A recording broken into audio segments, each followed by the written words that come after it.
Alors, l'analyse de ce match, l'analyse de ce match est qu'il est illusoire de croire qu'une équipe de France, toute championne du monde qu'elle est, peut rivaliser avec une équipe du Danemark au complet lorsqu'il y a 15 absences. Voilà,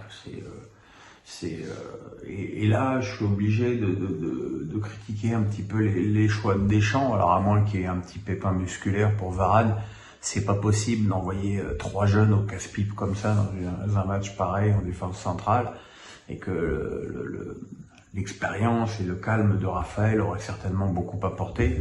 Alors voilà, maintenant il faudra savoir s'il était apte à jouer, mais s'il était apte à jouer, c'est vraiment une faute. Voilà, pareil avec le milieu de terrain, c'est trop jeune, c'est trop junior, c'est trop tendre.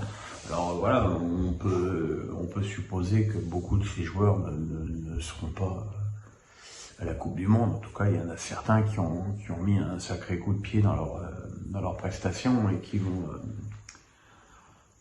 qui vont ramer pour être dans ce groupe, surtout si parmi les 15 absents il y a beaucoup de retours, ce que évidemment on espère tous. Voilà. Autre incohérence de Deschamps, c'est de dire la veille du match que Mbappé c'est bien, que de temps en temps il accepte de pas jouer, de le faire souffler et de lui faire jouer 2 fois 90 minutes pour des matchs en carton bouilli. C'est-à-dire il faut qu'il se repose, mais avec le PSG, pas avec nous, vous comprenez, c'est trop important. C'est un peu facile et c'est un petit peu le problème aussi avec Mbappé, c'est qu'il n'y a pas un entraîneur qui a envie de le sortir parce qu'il y a toujours l'impression qu'il y a une accélération où il va terrasser tout le monde, ce qui a d'ailleurs failli être le cas en seconde période s'il avait été plus précis. Maintenant voilà, on va compter les points, les bons et les mauvais. Il y en a surtout beaucoup de mauvais ce soir. Et évidemment, il y a des joueurs, leurs prestations de ce soir ne plaident pas pour leur place dans le groupe France au Qatar. Je pense à Saliba, à Upamecano, à Camavinga. Voilà, ça a été très très difficile et encore une fois, la meilleure preuve, c'est ces 4 corners de suite où sur les 3 premiers de l'année, prend le ballon libre de tout marquage et oblige à des arrêts. Et sur le 4e, il y a un but. Donc, si une équipe de France, et même une équipe tout court, n'est pas capable de corriger ça sur le 4e corner, c'est problématique. Ça veut dire que les joueurs ne se parlent pas, ça veut dire qu'il n'y a pas de communication, et ça veut dire que cette équipe n'est pas faite pour aller au combat.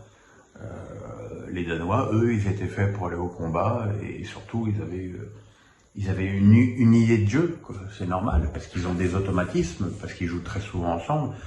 Ça, c'est sûr qu'on ne peut pas reprocher à l'équipe de France de ne pas jouer ensemble, puisque pour la plupart, les joueurs faisaient quasiment leur début dans cette équipe. Donc voilà, maintenant il reste 58 jours avant la Coupe du Monde, il va surtout falloir récupérer des blessés